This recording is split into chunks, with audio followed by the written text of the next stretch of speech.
헌법재판소에서는 윤석열 대통령 탄핵 심판에 예정된 마지막 변론이 시작됐습니다. 변론 종결 여부에 대한 관심이 커지는 가운데 오늘 주요 증인으로 조태용 국정원장 등이 출석했는데요.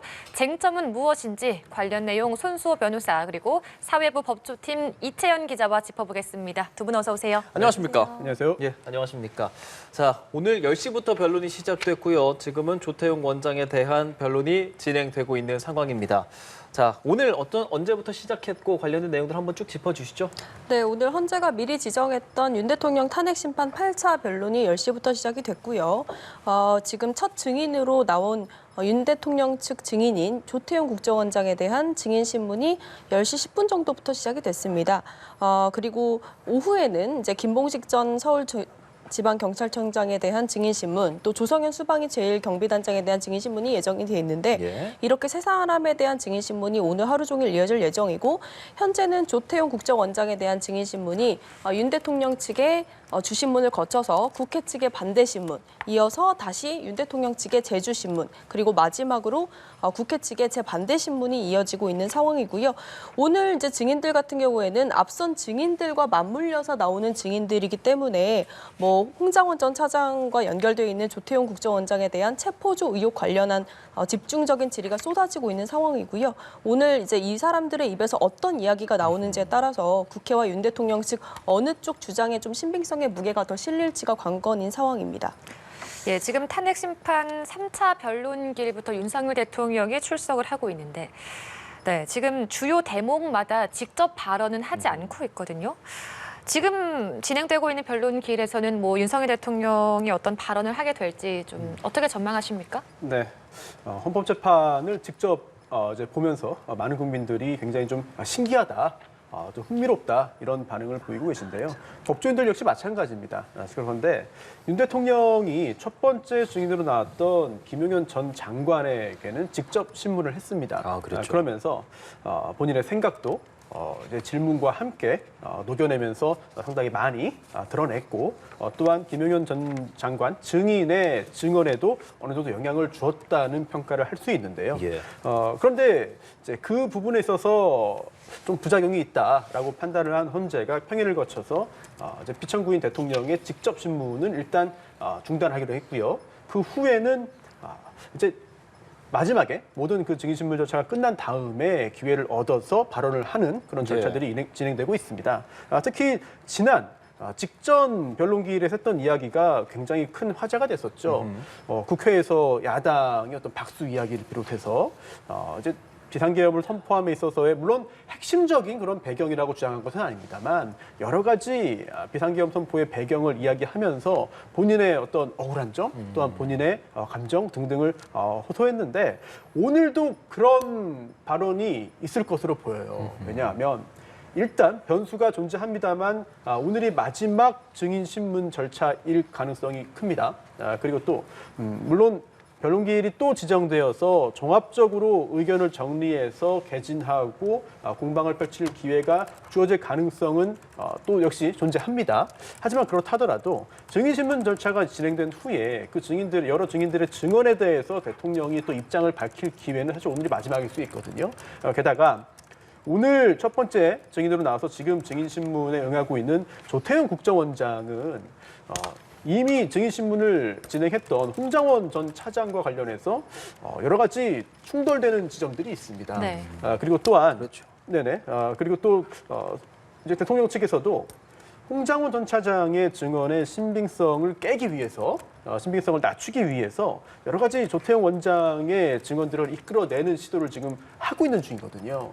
그렇다면은 오늘 역시 그와 관련된 부분을 대통령이 직접 언급을 하면서 여러 가지 이야기를 할 가능성도 배제할 수 없어 보입니다. 그렇습니다. 윤석열 대통령 측이 필요한 상황들에서는 본인이 하고 싶은 말들을 좀 했었고 다만 지난번 변론 때도 그랬고 한 1분 50초 남았는데 제가 좀 직접 발언해도 되겠습니까? 했을 때는 대리인단 통해서 하십시오. 이런 상황들도 연출이 됐었습니다. 윤석열 대통령이 직접 발언을 할 때는 어떤 이야기들을 주로 했었었나요? 네, 윤 대통령 지난 변론부터 이제 오늘까지 6번째 직접 출석하는 건데요. 증인 신문 때마다 증인들과 직접 마주를 하면서 본인이 직접 질의를 한 부분도 있었고 본인이 그 발언 기회를 얻어서 직접 진술한 부분도 있었는데요. 예를 들면 지난 변론 때 이제 체포조 의혹 관련해서 좀 공방이 일었던 부분에 대해서는 예.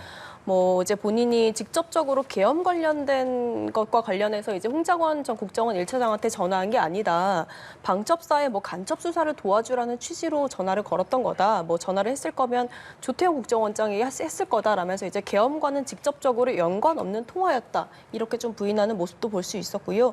그리고 계속해서 이제 뭐 부정선거 의혹 관련해서도 이게 지금 그동안의 국정원의 선관위 그 보안 점검 시스템 결과라든지 뭐 과거 있었던 뭐 각종 이제 부정선거 의혹들을 제시하면서 이것이 이제 이번 계엄 선포의 정당성이 근거로 된다라는 점을 재차 주장을 하기도 했고요. 그리고 국회의원들 투입과 관련해서는 앞서 지난 변론에서도 뭐 의원이나 유원이나 이런 공방이 있지 않았습니까? 그러니까 구체적으로 본인은 이런 의원을 끌어내라는 지시도 없었고 국회의원들을 체포하라는 지시도 없었고 체포의 채차도 꺼낸 적이 없다. 이런 식의 주장을 계속하면서 지금 계엄이 불가피했다라는 점을 그리고 계엄이 이제 생각보다 죄송합니다. 계엄으로 인해 어떤 뭐 결과적으로 아무 일도 일어나지 않았지 않냐라면서 이제 사후적으로 이제 뭐 정치인 체포라든지 뭐 국회 봉쇄라든지 이런 게 결과적으로는 어떤 피해가 일어나지 않았다라고 주장을 한 부분이 있고요. 또 앞서서는 오히려 이제 그 군 수뇌부들이 시민들에 의해 폭행을 당하기도 했었다라면서 이제 본인의 어떤 계엄 선포와 또 이후의 절차적인 부분에 대한 정당성을 재차 강조한 바 있습니다. 오늘도 좀 어떤 발언을 추가로 할지가 좀 관심인데 좀 전에 윤 대통령이 직접 질의를 하고 싶어서 문영배 재판관한테 이제 말을 했지만 제재를 당했거든요. 제가 좀 직접 물을 수가 없겠냐, 그렇게 되어 있지 않냐. 이제 이 말은 이제 앞서 뭐 몇 차 변론 때까지는 윤 대통령이 직접 증인들을 대상으로 신문하기도 했는데 재판부가 어차피 대리인단이 있기 때문에 윤 대통령이 직접적으로 증인들을 신문하는 건 좀 제지를 했었거든요. 근데 오늘도 이 같은 모습이 그렇고 문영배 이제 헌법재판관은 안 된다. 평의를 통해서 거친 결과다. 이게 아무래도 윤 대통령 지위 자체가 국정 최고 책임자에 있기 때문에 산하에 있는 증인들한테 영향력을 행사할 수가 있다. 그래서 직접 신문보다는 대리인단을 통해서 할 수 있다라고 우리가 만장일치 의결을 했다라고 해서 윤 대통령도 이제 받아들인 모습을 볼 수 있었습니다. 오늘은 좀 직접 질의를 증인들한테 하는 모습은 보기는 어려울 것 같습니다. 그렇군요. 자, 지금 조태용 국정원장은 증인대에 서 있습니다. 오늘 오전 10시부터 진행되는 8차에서 조태용 원장이 가장 먼저 증인으로 나서게 됐는데 앞선 뉴스에서도 저희가 속보로 계속해서 자막들 전해드렸단 말이죠. 지금까지 나온 내용들, 특히나 메모에 대한 내용들이 상당히 주목받고 있습니다. 좀 정리를 해주실까요, 이채영 기자? 네, 맞습니다. 일단 윤 대통령 측 증인인 만큼 이 메모에 대한 부분이 윤 대통령 측 질의에서 나온 부분인데요. 일단 조태용 원장 같은 경우에는 홍장원 전 차장이 지난 변론에서 본인이 썼다라고 하는 그 메모까지도 직접 공개하지 않았습니까? 이 체포조 명단을 좀 직접적으로 반박을 하면서 명단이 한두 개가 아니라 총 4개다. 이렇게 좀 얘기를 했거든요. 근데 이거를 좀 이제 하나하나 뜯어보면요. 일단 홍장원 전 차장이 저번 변론에 나와서 본인이 이제 뭐 윤 대통령한테 전화를 받은 다음에 공관 앞에서 급하게 갈겨 썼다라고 말한 부분이 있었거든요. 네. 근데 이제 본인이 CCTV를 확인해 봤더니 이 홍장원 차장이 메모를 작성했다라고 하는 시점이 공관이 아니라 청사 사무실이었다라고 하면서 이제 이 홍장원 전 차장이 맨 처음 썼다라고 하는 이 시점부터 좀 문제를 삼았고요. 일단 홍장원 전 차장이 메모를 본인이 하나 썼고 그다음에 보좌관에게 줘서 메모가 2개가 됐는데 이 두 번째 메모 같은 경우에는 홍장원 차장이 앞서 이제 포스트잇에 썼다라고 하는 게 이제 첫 번째고요. 그 포스트잇 메모를 보좌관한테 줘서 보좌관이 이제 정서, 이제 그야말로 이제 다시 썼다는 게 두 번째 메모거든요. 그러니까 첫 번째 메모는 홍장원 전 차장이 최초에 썼던 포스트잇 메모, 두 번째 메모는 홍장원 전 차장이 첫 번째 메모를 보좌관한테 줘서 보좌관이 정서를 해서 썼다라는 게 두 번째 메모고, 그리고 세 번째 메모는 계엄 다음 날, 그러니까 12월 4일 오후에 홍장원 전 차장이 보좌관한테 기억나는 대로 다시 써서 달라고 했다라는 겁니다. 그러니까 이미 앞서 우리가 두 번째 메모를 썼는데 다시 써서 달라고 했고, 그래서 보좌관이 이때 파란 펜으로 다시 이제 이름과 뭐 직함 등 기억을 더듬더듬해서 썼던 게 세 번째 메모입니다. 그리고 마지막 4번째 메모가 있는데요. 이 4번째 메모는 앞서 언급해드린 세 번째 메모에 누군가 가피를 했다라는 겁니다. 이게 바로 오늘 법정에서 현출이 됐던 4번째 메모이고요. 지난 홍장원 전 차장 증인신문 때 나왔던 메모 사진입니다. 그래서 이 총 4가지 메모가 있는데 좀 헷갈리실 수도 있지만요. 근데 지금 이 첫 번째 메모 같은 경우는 찢어버렸다, 그러니까 지금 행방이 없다라는 거고, 두 번째 메모는 행방을 알 수가 없고, 세 번째 메모는 아까 말씀드린 것처럼 가필이 안 된 상태의 메모다. 그리고 네 번째는 지금 법정에서 현출된 메모. 이렇게 돼 있어서 지금 총 4가지의 메모가 있기 때문에 이런 부분 이제 관련해서 좀 신빙성 부분을 따져봐야 될 걸로 보입니다. 예, 지금 메모가 4개가 된다라는 것이 새로운 또 진술로 이번 변론에서 나오고 있는 거거든요. 지금 조금 정리하자면 공관이 아니고 사무실에 있었다라는 시점에 대한 문제도 있고 네. 가필이냐라는 것에 대해서도 문제가 있는 걸로 보이는데 이 진술에 대해서 오늘은 어떤 영향을 미칠까요? 어떻게 보십니까? 네, 홍장원 메모는 굉장히 중요합니다. 네. 굉장히 중요한 증거가 될 수 있고요. 또한 그 메모를 그대로 믿을 수 있느냐, 또는 그 메모의 그 내용 자체를 믿을 수 없느냐 여부를 따짐에 있어서 홍장원 전 차장이 나와서 했던 그 증언들을 믿을 수 있는지 여부까지 따져봐야 되거든요. 그렇다면 어떤 증인이 증언을 했을 때 그 증언 사실을 믿을 수 있느냐, 또는 이거는 정확하지 않은 것 같다, 또는 위증일 것 같다, 이거는 그대로 인정할 수 없다라고 볼 것이냐. 이 둘을 나눔에 있어서는, 판단함에 있어서는 헌법재판관들이 여러 가지 종합적인 판단을 하게 됩니다. 즉 재반 사정들을 두루두루 고려해가지고 그 증언의 사실 여부를 판단하게 되는데요. 그 중에 하나가 증언 사실이 기타 다른 사람들의 증언과 부합하느냐 여부를 가지고 육하원칙에 따라서 진실한 증언인지 여부를 따지게 되거든요. 그런데 그러한 여러 가지 요소 중에 하나가 바로 언제, 어떻게, 어떤 경위로 작성되었느냐 여부일 겁니다. 특히 쪽지, 메모의 경우에는요. 자, 그런데 오늘 조태용 원장의 이야기는 이제 홍장원 전 차장이 했던 증언 사실이 진실이 아니다, 부정확하다라는 취지의 이야기거든요. 따라서 대통령 측에서는 그 부분을 집중적으로 지적을 하면서 홍장원 전 차장의 이야기가 사실이 아니다. 따라서 대통령이 직접 체포를 지시했다는, 또는 체포의 지원을 지시했다는 증언은 사실이 아니다 라는 식의 주장으로 연결시키려고 노력을 할 것이고요. 반면 국회 측은 또 이렇게 반박을 충분히 할 수 있을 것 같아요. 왜냐하면 핵심적인 부분을 보자는 거죠. 메모의 작성 경위, 작성 장소, 일시, 그리고 몇 개의 메모가 작성되었으며, 또한 최종적으로 공개된 메모가 무엇인지 등등등 여부에 대해서 물론 약간의 기억의 혼선이나 또는 진술을 함에 있어서 정확하지 못하게 진술하는 경우들은 생각보다 꽤 많습니다. 네. 증인신문의 경우에. 그렇다면 중요한 것은 정말 대통령이 홍장원 전 차장에게 당시에 여러 정치인들에 대한 체포를 또는 체포 지원을 지시했느냐. 그게 핵심인데 이거를 따짐에 있어서 이미 다른 보강 증거들이 있다고도 주장할 수 있을 것 같아요. 왜냐하면 방첩사에 체포를 지시했고, 또한 홍 전 차장에게는 국정원의 체포 지원을 지시한 것이고, 또한 방첩사에서 체포 지시를 받아서 그 실무적으로 여러 가지 움직임들이 있었고, 또한 그런 움직임들을 한 당사자들이, 참고인들이 이미 수사기관에서, 검찰에서 진술을 했고 참고인 조서 등으로 남아 있다면 그런 부분들을 통해서 대통령의 체포 지시 여부를 판단할 수도 있거든요. 따라서 대통령 측에서 이 홍장원 전 차장의 진술의 신빙성, 그리고 또 메모의 진실성 여부를 공략하기 위해서 여러 가지 노력을 하는 것은 당연한 일이고요. 또한 그러한 노력이 성과로 이어질지는 현재로서는 단정할 수 없겠습니다만, 이것만 가지고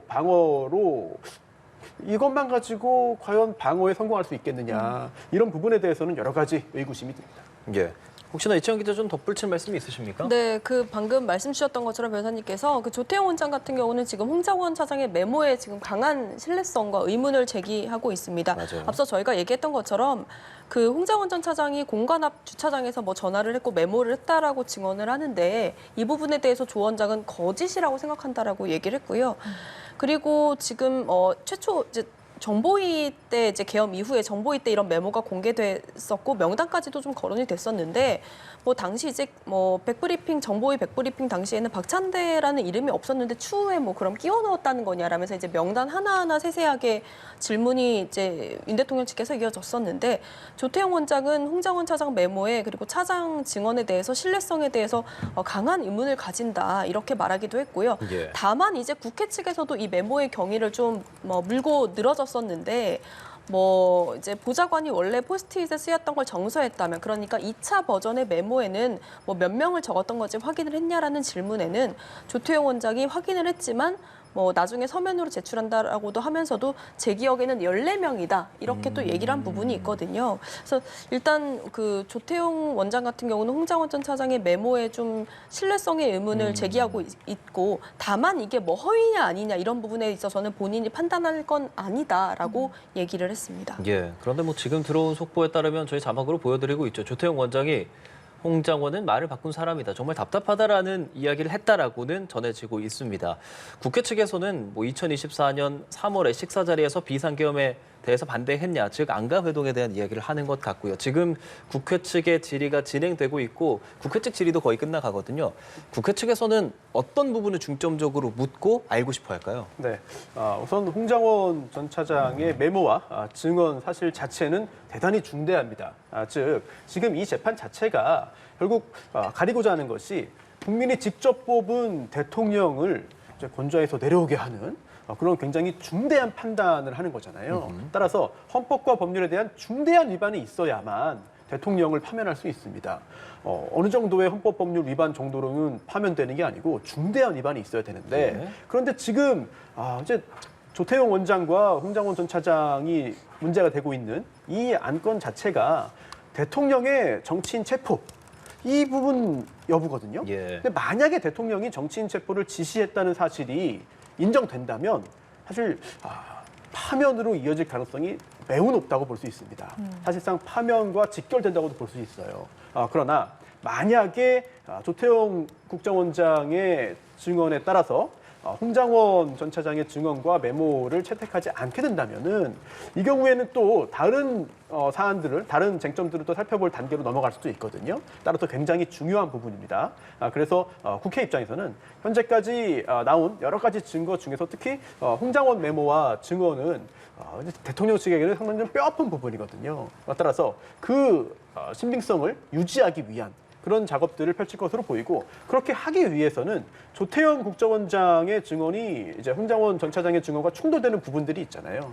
대통령 측은 그 부분을 부각시키기 위해서 오늘 작업을 할 것이고, 또한 반대로 국회 측은 그러한 충돌되는 부분들이 존재하지 않는다, 또는 충돌되는 것처럼 보이지만 조태용 국정원장의 진술이 사실이 아니다, 또는 착각이다, 오해다, 또는 설령 충돌하는 부분이 존재한다 하더라도 핵심적인 부분이 아니다, 그런 부분을 감안하지 않더라도 홍 전 차장의 증언이 타당하다, 인정되어야 된다라는 부분을 부각시키기 위해서 반대 신문을 한 것으로 보입니다. 말씀해 주신 것처럼 중대한 헌법 위반이 있어야 하는 것일 거고, 국회 네. 측에서 주장하는 것은 그 중대한 것은 즉 체포조 관련해서 그런 부분이 가장 중요할 거기 때문에 지금 질의 나오는 것들도 네. 그런 뭐 보고한 시각이나 내용 이런 걸 두고도 공방이 벌어지는 상황인 거죠, 이 기자? 네, 맞습니다. 일단 조태용 원장 같은 경우 홍정원 전 차장으로부터, 그러니까 홍정원 전 차장이 윤 대통령한테 전화를 받고, 그리고 여인현 전 사령관으로부터 체포 명단을 전해 듣고, 그리고 조태용 원장한테 보고를 했다라고 주장하고 있지 않습니까? 그러니까 조태용 원장은 이 체포조 의혹에 대해서 알고 있었느냐 없었느냐, 그러니까 이 부분이 예. 좀 핵심적으로 확인해야 될 대상인 건데, 일단 조 원장 같은 경우는 이 홍장원 앞서 이제 뭐 조사에서 홍장원이 이제 이렇게 본인한테 보고했다라고 하면서 본인이 인정한 부분이 몇 가지 있거든요. 그러니까 대통령한테 홍장원 차장이 대통령한테 전화가 왔다. 그리고 방첩사를 지원하라는 지시가 있었고, 방첩사에서 이재명, 한동훈을 잡으러 다니답니다. 그리고 최소한의 방향과 지침은 주셔야죠. 라고 국정원 회의 뒤에 홍장원 전 차장이 본인한테 보고했다고는 진술한 걸로 알려져 있거든요. 근데 여기까지는 이제 홍장원 전 차장과 좀 진술이 일맥상통하는 부분이 있는데, 오늘 나와서는, 헌재에 나와서는 조 원장이 방첩사가 잡으러 갈 거라는 말은 안 했다. 그리고 그 사이에 다른 말들이 있었고, 이재명, 한동훈을 잡으러 다닐지 모르겠다라는 취지의 말은 있었다라고 했습니다. 그러면서 뭐 따로 찾아와서 홍장원 전 차장이 본인을 따로 찾아온 부분에 대해서 뭐 의아하게 생각했고, 만약에 홍장원의 말이 맞다면 윤 대통령한테 뭐 어떤 지시를 받았다, 뭐 위치 추적 요청을 받았다, 원장님 어떻게 생각하냐, 뭐 이렇게 좀 구체적으로 물었어야 한다라는 거거든요. 그러니까 윤 대통령으로부터 뭐 그냥 잡으러 다닌답니다, 뭐 이런 식으로 이제 말을 했으면 안 된다라면서 이제 홍장원의 보고 태도에 대해서부터 좀 문제 삼고 있는 게 있었고요. 그리고 지금 조 원장 같은 경우는 홍장원 차장과 대면하기 전에 국무위원이 아닌데도 국무회의에 배석했던 인물이거든요. 그래서 그렇다면 조태용 원장이 이제 국무회의 때 별도의 뭐 지침이나 지시 같은 걸 받은 게 있었던 게 아니냐에 대한 집중도 질의도 이어졌었는데 별도 없었다. 본인은 뭐 이런 문건 같은 것도 받은 게 전혀 없다라고 얘기를 했고 그렇다면 또 하나 여기서 좀 의문이 제기되는 지점이 윤 대통령이 조 원장에게 전화를 이제 했을 당시에 뭐 조 원장이 다 여기 있습니다라고 해서 윤 대통령은 출장 중인 걸로 알아서 홍장원 전 차장한테 전화를 했다라는 거 네. 아닙니까?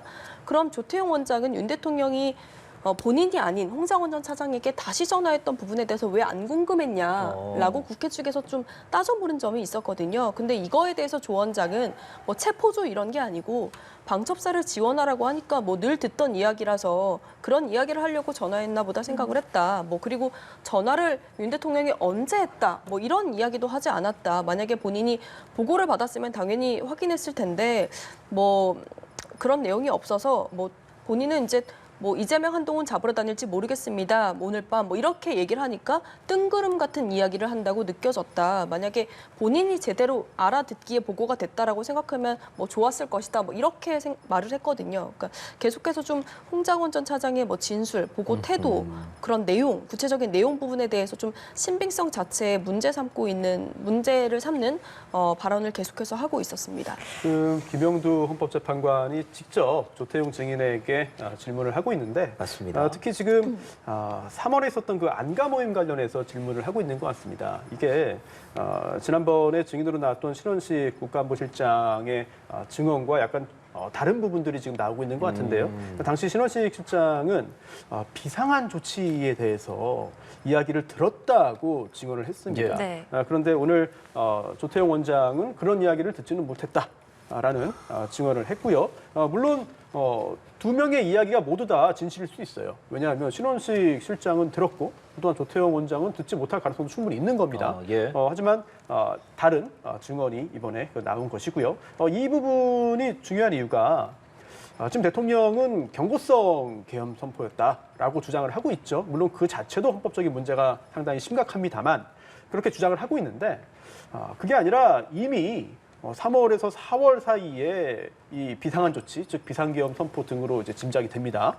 이해가 되는데요. 그러한 조치에 대한 논의를 안가해서 이렇게 권력의 핵심부에 있는 인물들이 논의를 했다면 단순한 경고성 계엄이 아니라 실질적으로 실제 이제 계엄의 어떤 효과를 얻기 위한 노력들을 했지만 예기치 못한 사태로 실패한 것이다라는 이제 국회 측의 주장이 좀 더 힘을 얻을 수가 있거든요.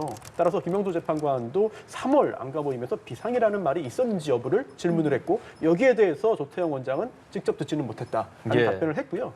그리고 또 지금 계속해서 이 증인신문 관련해서 어떠한 일들이 있었는지가 전해지고 있는데 또 하나 중요한 게 물론 핵심은 아닐 거예요. 하지만 이 조태용은 서로 사실 입장이 반대입니다. 즉 대통령 측에서는 홍장원 전 차장의 진술의 신빙성을 낮추기 위해서 홍장원 전 차장에 대한 여러 가지 공격을 하고 있고요. 또한 또 반대로 조태용 국정원장에 대해서는 또 옹호하는 입장입니다. 또 반대로 또 국회 측에서는 홍장원 전 차장에 대해서는 옹호를 하면서 조태용 국정원장의 진술의 신뢰성은 낮추기 위한 노력들을 하고 있는데 그중에 뭐 그런 여러 가지 작업 중에 하나가 바로 계엄 전날 문자 메시지인 것 같아요. 즉 조태용 국정원장이 계엄 전날 김건희 여사와 문자 메시지를 주고받았는데 이게 이상하지 않느냐?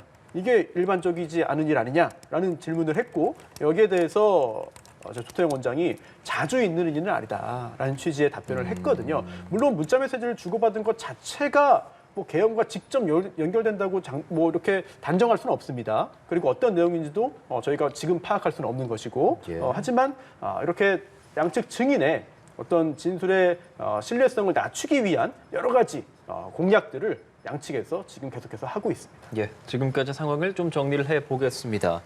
조태용 국정원장에 대한 증인 신문이 10시 13분부터 시작이 돼서 이제 거의 끝이 나는 것으로 보입니다. 대통령 측과 국회 측 대리인단이 각각 질의응답을 했고 또한 말씀해 주신 것처럼 김영두 재판관이 질문을 직접 했다고 전해지는데 3월 모임에서 비상이라는 말이 있었나라는 질문을 했고 조태용 국정원장은 나라를 걱정했지만 비상이라는 것은 기억이 없다라고 손 변호사가 얘기해 준 대로 그렇게 얘기했다는 걸 저희가 좀 정리를 해드리겠고요. 지금 김영두 재판관이 묻는 이 3월 모임, 그러니까 재판관이 묻는다는 것은 그만큼 의미가 있는 것이고 이게 네. 이런 지금 비상계엄이 있기 전에 처음으로 그런 비상 대권 이런 류의 이야기가 나왔던 게 바로 작년 3월에 있었던 이 안가 모임이지 않습니까? 이 부분부터 다시 좀 설명해 주시죠. 네, 방금 말씀 주신 부분이 이제 검찰 수사 결과 드러났던 부분인데요. 그러니까 과연 윤 대통령이 언제부터 이 계엄을 구상하고 좀 실행에 옮기려고 했는가에 대한 부분에서 지금 핵심적인 게 지금 삼청동 안가 모임인데 지난해 3, 4월에 윤 대통령과 함께 여인영 전 사령관 그리고 신원식 국가안보실장 그리고 김용현 전 장관 조태용 국정원장 이렇게 해서 총 5명이 안가 만찬을 했다라는 거거든요. 근데 지금 김영두 재판관이 좀 집중적으로 물었던 부분이 그러니까 그에 앞서 지금 이 자리가 중요한 이유는 윤 대통령이 계엄이라는 말을 처음으로 언급하진 않았지만 비상대권이라는 것을 그랬죠. 언급을 하면서 계엄을 좀 시사하는 발언을 처음 했던 자리이기 때문에 집중적으로 지금 재판관들도 물었던 것 같거든요. 근데 다만 이제 앞서 나왔던 이제 뭐 다른 여인영 전 사령관이나 뭐 다른 사람들의 진술을 들면서 과연 이제 조태용 원장도 계엄에 대한 부분에 대한 인지를 하고 있었는지 아니면 당시에 본인이 뭐 만류를 했던 건지 반대를 했던 건지 이런 부분을 좀 집중적으로 물었는데요. 특히 여인은 방첩사령관 같은 경우에 이 삼청동 안가에 가서 뭐 신원식 실장이나 조태용 원장이 계엄을 말렸다. 본인이 그 기억을 굉장히 생생하게 기억을 하기 때문에 뭐 계엄 선포를 말릴 거라고 생각했다. 뭐 이렇게 얘기를 했다고 하는데, 그러니까 여인영이 이렇게 얘기를 했다라고 하는데 본인은 그럼 그때 윤 대통령의 얘기를 듣고 뭐라고 했냐라고 김영두 재판관이 물었고 이에 대해서 조 원장은 본인이 크게 기억이 나지 않는다. 뭐 여인영 전 사령관 같은 경우는 방첩사를 담당하는 뭐 사람이고 그거에 대한 임무를 맡은 사람이기 때문에 그렇게 말한 것 같고 그 외에는 본인이 좀 크게 기억나지 않는다라고 얘기를 했거든요. 그래서 이 삼청동 안가 모임 멤버로 지금 또 알려진 앞서 신원식 실장 같은 경우에도 지난 변론에 나왔었죠. 그때 뭐 윤 대통령이 직접 비상 조치를 해야 되지 않겠냐라는 취지로 말했다. 그래서 본인이 좋은 해결책이 아니란 취지로 말렸다라고 증언을 한 부분이 있거든요. 그래서 이 자리에서 과연 조태용 원장이 이제 만류를 했던 게 맞는지 반대를 했던 게 맞는지 좀 직접적으로 김영두 재판관이 확인을 하려고 했던 부분으로 보이고 조태용 원장은 뭐 특별한 건 없었다라고 이제 얘기를 했다. 지금까지 나온 부분은 이런 부분입니다. 예, 알겠습니다. 지금 삼청동 안가 모임에 대한 이야기를 계속하고 있는데 이 부분이 중요한 이유는 비상계엄이 사전에 모의가 되었나, 이야기가 오고 갔나라는 부분에 있어서 좀 쟁점이 되고 있거든요. 앞서서 신원식 전 이제 사람은 비상 대권이라는 이야기를 들었다라고 말을 했는데 지금 조 원장은 듣지 못했다라고 진술이 엇갈리고 있잖아요. 이 부분에 대해서 헌법재판관들은 어떻게 좀 보고 있을까요? 네, 보통 지금 여러 차례에 걸쳐서 증인신문을 직접 보고 있잖아요. 네. 그리고 영상이 올라와 있기 때문에 언제든 다시 또 볼 수 있습니다. 그런데 이 재판을 하다 결국 이 헌법재판도 특수성은 있습니다만 재판이거든요. 그리고 재판을 하기 위해서는 법률적인 판단을 해야 되는데 그 판단을 하기 위해서는 사실관계를 확정해야 됩니다. 어떤 일이 있었는지를 확정을 해야 여기에 그렇게 확정된 사실관계에 법률을 적용하고 헌법을 적용해서 판단을 내리게 되는 건데 따라서 사실관계 확정은 굉장히 중요합니다. 그리고 사실관계를 확정하기 위해서 여러 가지 증거 조사를 하는데 그중에 하나가 증인신문이에요. 그런데 지금 이 탄핵심판 절차 전체를 보면은 변론기일이 굉장히 여러 번 열리고 있잖아요. 그런데 거의 대부분 증인신문으로 시작해서 증인신문으로 끝납니다. 그렇기 때문에 증인신문이 굉장히 중요한 것처럼 약간 오해를 주는 것 같아요. 네, 그런데 이 증인신문 절차가 차지하는 비중이 과연 이렇게 80%, 90% 이상이냐라고 한다면 법률가로서는 사실 그렇게 이야기하기는 어렵습니다. 즉 다른 증거를 통해서 서증 등을 통해서 사실관계를 이미 충분히 확정할 가능성이 있고요. 그리고 이런 증인들의 증언 자체가 신뢰성이 그렇게 높지 않습니다. 일반 재판에서도 마찬가지거든요.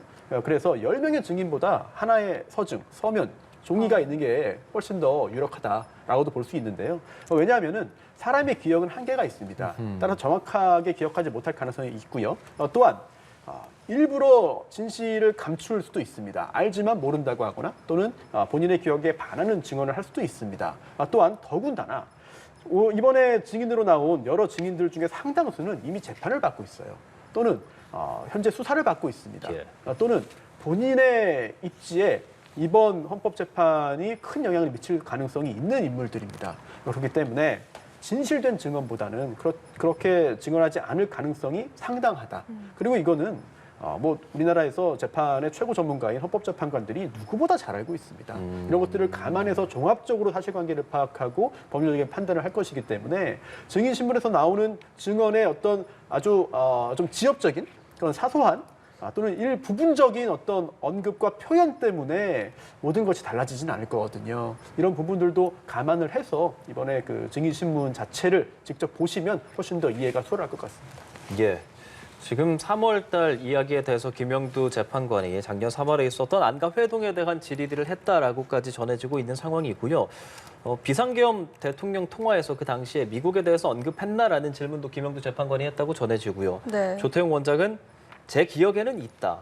들어오라는 말은 없었다라고 답했다고 전해집니다. 네. 당시에 여기 있습니다라고 말했다라고 조태용 원장이 얘기했고 그 부분을 미국이라고 해석한 것 같다. 뭐 이런 류의 이야기들이 오가지 않았습니까? 여기서 이 미국이 나오는 그런 배경에 대해서도 한번 설명을 해주실까요? 네, 말씀 주신 것처럼 이 부분은 이제 윤 대통령과 조태용 원장이 통화 간에 과연 이제 어떤 얘기가 오갔냐 이 부분인 건데 예. 그러니까 이 미국에 있었다 아니다가 이제 오해의 소지가 있을 수 있다라고 조 원장이 얘기한 이유 자체는 윤 대통령이 지금 1차적으로 이제 계엄 당일에 홍장원 전 차장한테 통화를 해서 전화를 해서 뭐 2시간 뒤에 중요한 할 말이 있을 수 있으니까 대기를 해라라고 했고 이후에 지금 국무회의가 열렸고요. 그리고 그 이후 그러니까 계엄 선포 뒤에 홍장원 전 차장한테 전화해서 뭐 싹 다 잡아들여라 이렇게 얘기를 했다라는 거 아니겠습니까? 그럼 이 사이에 지금 국무회의가 아닌데도 배석을 했던 이 국정원장은 과연 어디까지 알고 있었느냐가 핵심적인 질문일 수 있는데 윤 대통령 측에서는 조 원장이 이제 미국에 있는 줄 알았고 출장 중인 걸로 생각해서 홍 전 차장한테 전화를 했다라는 취지인데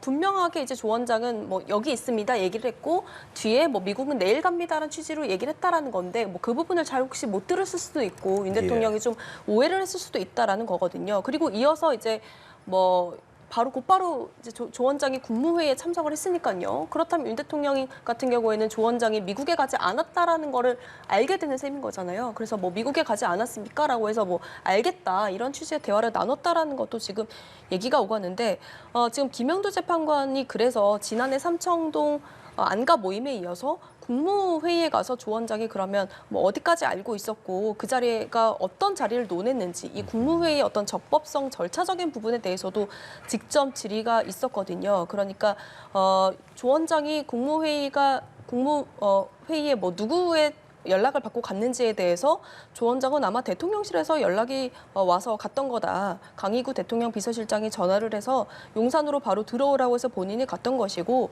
뭐 도착을 했더니 뭐 여러 사람들이 집무실에 원탁에 앉아 있었다. 당시 한덕수 국무총리, 뭐 김영현 전 국방장관, 이상민 전 행안장관, 또 박성재 법무부 장관도 있었고 김영호 의원도 있었다. 이렇게 얘기를 했고 예. 그 당시에 이제 앞서 뭐 다른 위원들이 말했던 것처럼 거기 있는 사람들이 다 반대하고 걱정하는 분위기였다라는 점을 다시 한번 강조를 했고요.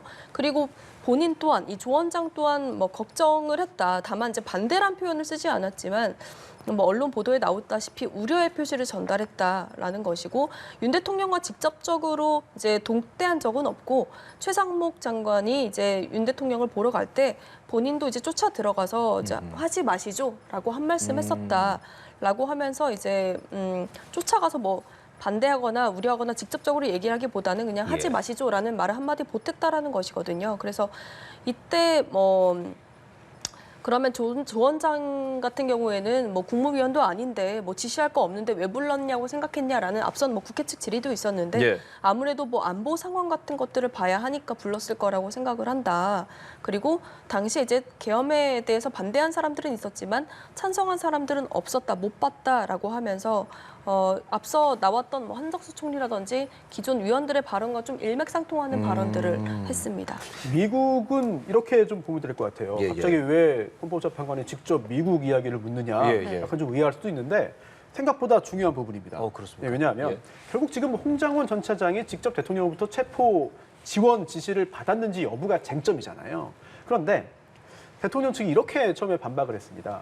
아니, 국정원장도 아니고 국정원 1차장에게 왜 체포 지원 지시를 했겠느냐. 그런 적 없다라고 주장을 하고 있는데요. 그러자 이제 당시에 이렇게 또 반박을 한 거죠. 홍장원 전 차장 측에서 국정원장이 미국에 출장 중인 것으로 알아서 홍장원 전 차장에게 한 것이다. 네. 뭐 이렇게 또 이야기를 했습니다.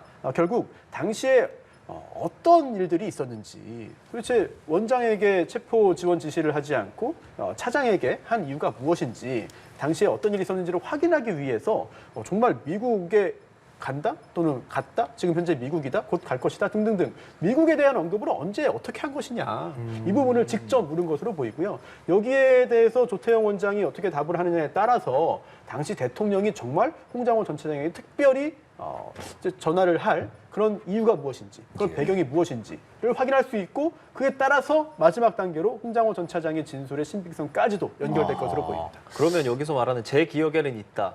들어올라는 말은 없다. 지금 담화에 나가고 있는 이 부분은 네. 어느 정도로 해석할 수 있겠습니까? 사실 여러 가지 굉장히 좀 다양한 증언을 했을 것으로 보이는데 일부분만 지금 전달되고 있기 맞습니다. 때문에 그건 그 그렇습니다. 의미를 완벽하게 파악하는 건 쉽지가 않습니다. 하지만 미국에 대한 언급은 했다는 거잖아요. 그렇다면은 이것도 좀 사실 논란의 여지는 있어요. 왜냐하면 대통령이 아무리 경황이 없는 상황이라 하더라도 국정원장의 미국 출장 여부를 제대로 알지 못했다? 지금 현재 국정원장의 위치를 파악하지 못했다? 또는 혼선이 있었다? 혼동이 있었다? 라는 것도 참 안타까운 일입니다만 어찌되었든 당시에 조태용 원장이 미국에 대한 언급을 했다는 거잖아요. 그럼 그게 미국에 갈 것이라는 건지 현재 미국에 가 있다는 건지는 모르겠습니다만 어쨌든 그래서 그렇다면은 원장이 아니라 차장에게 연락을 하자라고 했을 수도 있고요. 하지만 여기서 또 하나 검토해야 되는 게 있습니다.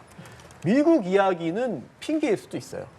즉 조태영 국정원장이 정치인 체포 등에 대해서 적극적이지 않은 모습을 보이고 또한 비상계엄 선포 등에 대해서도 선뜻 응하지 않는 동의하지 않는 그런 모습이었기 때문에 아예 조태영 국정원장에게 구체적인 정치인 체포 지원 등의 지시를 하지 않고 오히려 본인이 대통령 입장에서는 뭐 지금 이런 같은 상황을 예상하지 못했겠죠.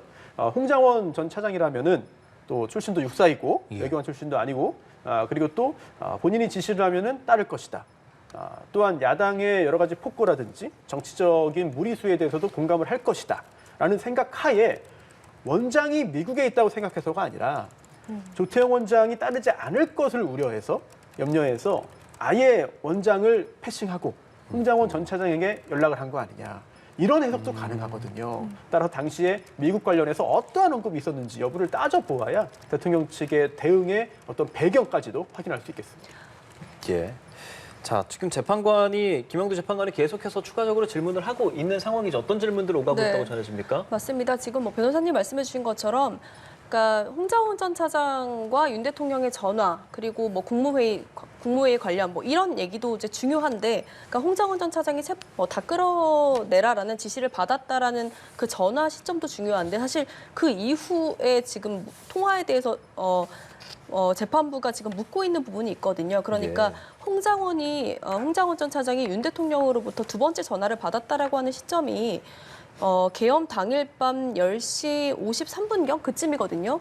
근데 그 이후에 지금 저희가 지금까지 알려지지 않았던 게 그 이후에 윤 대통령이 조태영 원장과 통화를 했다는 겁니다. 그러니까 이미 홍장원 전 차장이 윤 대통령으로부터 끌어내라라는 지시를 받은 이후에 조태영 원장이 윤 대통령 비화폰과 통화를 했다라는 거거든요. 네. 그러니까 홍장원 전 차장은 지금 윤 대통령이랑 통화를 하면서 잡아들이라는 지시를 받았는데 그 이후에 조태용 원장이 윤 대통령이랑 통화를 했으면 동일한 지시를 받은 게 아니냐 이런 의문이 있을 수밖에 없는데 이거에 대해서 앞서 이제 조태용 전 차장 같은 경우는 아니다, 안 받았다라고 얘기를 했고 그래서 이제 김영두 재판관 같은 경우는 윤 대통령이 홍장원 전 차장한테 전화를 했을 때 굉장히 뭐 많은 지시를 했었는데 그리고 나서 바로 국정원장한테 전화를 해서는 황당한 얘기, 그러니까 미국 출장 어떻게 할 건지 뭐 이런 얘기를 물었다는 게 이해가 안 간다라고 지금 재판부가 묻고 있는 것이고, 그래서 이제 조태용 원장 같은 경우에는 그래서 윤 대통령이 53분에 그러니까 홍장원 전 차장의 진술의 지금 신빙성의 문제를 다시 얘기합니다. 그래서 53분에 홍장원 전 차장한테 그런 얘기를 했는지, 그러니까 싹 다 잡아들이라는 얘기를 했는지 본인은 확신이 없다 때문에 홍장원 전 차장의 말을 신뢰하기 어렵다라고 대답을 했고요. 그러면 이제 재판부가 여기서 다시 물었습니다. 그러니까 이후에 지금 홍장원 전 차장이 윤 대통령으로부터 지시를 받은 다음에 국정원 회의가 열렸거든요. 정무회의가 열렸습니다.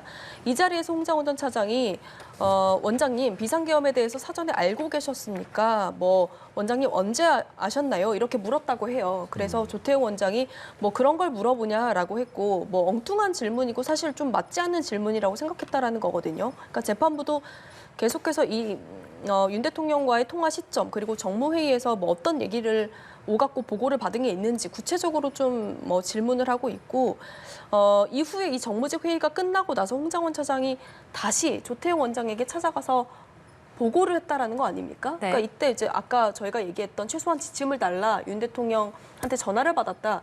방첩사에서 뭐 정치인들 잡으러 다니나 봅니다. 이렇게 보고를 했다라고 하는데 뭐 당시 이제 윤 대통령은 원장님이 미국 출장에 가셨는지 아나 봅니다. 뭐 이렇게 얘기를 했다라고 하는데, 그럼 조태용 원장은 그 당시에 뭐라고 했냐라고 김영두 재판관이 물었고, 뭐 나는 딱히 얘기한 것이 없다. 아무 말 없이 가만히 있었다라고 얘기를 했고, 홍장원 전 차장이 이제 윤 대통령이 방첩사를 지원하라고 합니다라고 방첩사를 지원하라고 했다라는 예, 예. 말에 그렇게 보고를 받았냐라고 재판관이 물었고, 조태용 원장 역시 그렇다. 면서도 무슨 얘기지 하고 생각을 했다라는 거예요.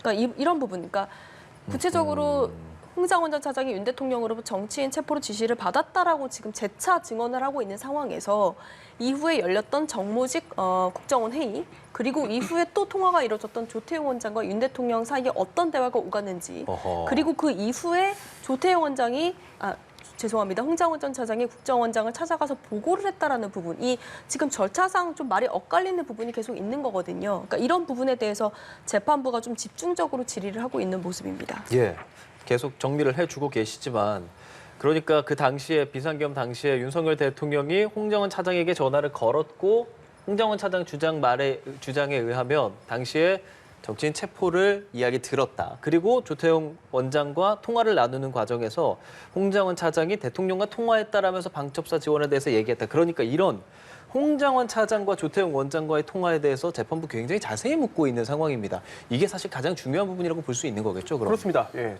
대통령이 직접 정치인에 대한 체포에 관여했느냐, 체포를 지시했느냐, 방첩사의 체포를 지시하고 그 후에 국정원에도 체포 지원을 지시했느냐, 이게 인정된다면은 사실 중대한 헌법 법률 위반으로 직결될 수밖에 없습니다. 그렇기 때문에 대통령 측에서도 이 부분을 막기 위해서 조태용 국정원장에 대한 신문을 통해서 결국 홍장원 전 차장의 증언의 신빙성을 낮추기 위한 여러 가지 노력들을 하고 있는 것이죠. 예. 자, 그런데 사실 양측의 대리인들이 질문하는 것도 상당히 날카롭고 또 의미도 있고 그렇습니다만, 여러 가지 성과가 나오고 있습니다만, 헌법재판관들이 직접 물을 때는 정말 현장에 좀 공기가 달라지는 느낌이 듭니다. 굉장히 날카롭고 정말 모두가 집중할 수밖에 없는 그런 내용들이거든요. 그런데 지금 소식들을 보면은 3월 이후에 비상계엄에 대한 반대를 했는지 여부를 물어봤어요. 이거 역시 어떻게 해석이 되냐면, 조태용 국정원장이 이 비상계엄 등에 대해서 좀 다소 협조적이지 않은 모습이었기 때문에 국정원의 체포 지원을 지시할, 국정원에게 체포 지원을 지시할 때 원장이 아닌 홍장원 1차장에게 한 것이다. 원장에게는 그런 지시를 하지 않았고 홍장원 전 차장에게 지시를 했다라고도 볼 여지가 생기는 것이거든요. 이런 부분들을 확인하기 위해서 3월 이후에 비상계엄에 대해서 반대한 적이 있는지 등등을 말한 것이고요. 그리고 또 이렇게 대통령과의 통화 내용 자체도 중요합니다만, 그 후에 조태용 원장과 전 차장이 직접 또 대화를 했습니다. 이런 통화를 했는데 그 내용에 대한 질문도 굉장히 중요해요. 이거는 홍장원 전 차장이 증인으로 나왔을 때도 질문들이 있었거든요. 예. 양측의 증언을 맞춰보면서 누구의 증언이 더 타당한지, 누구의 증언을 믿을 만한지 여부를 따져보는 작업들을 직접 헌법재판소 재판관들이 하고 있습니다. 예, 알겠습니다. 자, 지금 나오고 있는 것 중에 쟁점이 체포조와 관련된 거거든요. 그런데 오늘 8차 변론에 나오진 않았는데 그 조지호 경찰청장이 당시에 그 한동훈 국민의힘 대표가 나중에 그 체포 명단에 추가됐다라고 검찰에 진술을 했던 걸로 알려졌거든요. 네. 오늘 이 부분에 관해서는 지금 질의가 나온 게 있나요? 네, 맞습니다. 지금 계속해서 김영도 재판관이 조태용 원장을 상대로 묻고 있는 부분이 바로 이 부분인데요. 그러니까 지금까지 나왔던 내용들을 좀 다시 한번 짚어보면 김용현 전 장관으로부터 명단을 넘겨받아서 여인영 전 사령관이 지금 이 명단을 체포조 명단을 하달했다라는 곳이 홍장원 전 차장 말고도 조지호 경찰청장 그리고 김대우 방첩사 수사단장 이렇게 있거든요. 네. 그러니까 여인영 전 사령관이 홍장원 전 차장, 조지호 경찰청장, 김대우 단장 이렇게 통화를 했다라는 건데 조지호 진술을 보면 이게 검찰에서 확인된 부분인데요. 처음에 이제 이 체포 대상 그룹이 하나가 아니고 두 개로 나뉘어졌다라는 겁니다. 그러니까 처음에는 뭐 이재명, 우원식, 박찬대 뭐 등등 14명을 불러줬고 마지막으로 이재명 대표한테 무죄를 선고했던 판사라면서 김동연 판사가 추가됐다라는 건데 그리고 이후에 다시 뭐 두 번째 통화 시점은 구체적으로 밝혀지진 않았습니다만 여전 사령관이 다시 조지호 청장한테 전화를 걸어서 한동훈 대표를 추가합니다라고 했다는 겁니다. 그러니까 총 16명의 이름을 여인영 사령관한테 들었다고 하는 게 조지호 청장의 진술인데요. 그러니까 이 한동훈 대표 추가라는 부분이 왜 중요하냐면 한동훈 전 대표가 그 계엄 당일 밤 10시 49분경쯤에 계엄 반대 표명을 했거든요. 그러니까 그 뒤에 지금 급하게 한동훈 전 대표를 추가한 거 아니냐라는 의혹이 제기되고 있는 상황이고 그렇기 때문에 지금 홍장호 전 차장이 계속해서 재차 증언하고 있는 이 14명에서 16명 사이의 체포 명단과 지금 뭐 이렇게 맞물리면서 가는 부분들이 있기 때문에 네. 재판부가 좀 구체적으로 물어봅니다. 그래서 조 원장에게 계엄 당일 국정원 정무직 회의하기 전에 무슨 일이 있었냐. 여인영 사령관이 텔레그램으로 조지호 청장한테 전화를 해서 뭐 위치 추적 부탁했다고 그렇게 여인영이 얘기를 했다. 근데 이 시점이 뭐 저희가 방금 말했던 것처럼 예. 뭐 15명이었고 이런 것들을 불렀다라고 하는데 뭐 이게 조지호 청장의 이야기다. 그러면서 뭐 어떻게 그러니까 정무직 회의 직전에 있었던 이 통화 내용에 대해서 구체적으로 좀 물어보고 있고 이 얘기상 나중에 이게 이제 조지호 청장한테 제일 먼저 여인영 사령관이 명단을 전달했고 이후에 홍장원 전 차장한테 윤 대통령이 전화를 하면서 이후에 그러니까 정리를 다시 좀 해드리면은 조지호 청장한테 제일 먼저 여인영 전 사령관이 체포 명단을 전달을 했고 네. 이후에 홍장원 전 차장이 체포 명단을 여인영 사령관으로부터 전달받았다는 거잖아요. 네. 그런 상황상 보면 지금 재판부 입장에서는 홍장원 전 차장 같은 경우는 되게 한가하게 그런 체포 명단 얘기를 듣고 조 원장에게 보고를 했을 것 같지 않다. 근데 어떻게 이제 뭐 당시에 뭐 뜬구름 잡는 얘기인 것 같다라고 얘기를 하는지 좀 이런 부분들을 좀 집중적으로 물었고 조 원장 같은 경우는 그 부분은 좀 정확하게 본인이 기억해서 말씀드린다라고 이 엄정한 법정에서 뭐 다른 말들을 할 수 없기 때문에 뭐 그런 부분을 듣고 이렇게 본인이 뭐 직접적으로 어떤 이렇게 과거에 본인이 받았다라는 지시와는 좀 다른 부분이다라고 언급을 했었습니다. 예, 알겠습니다.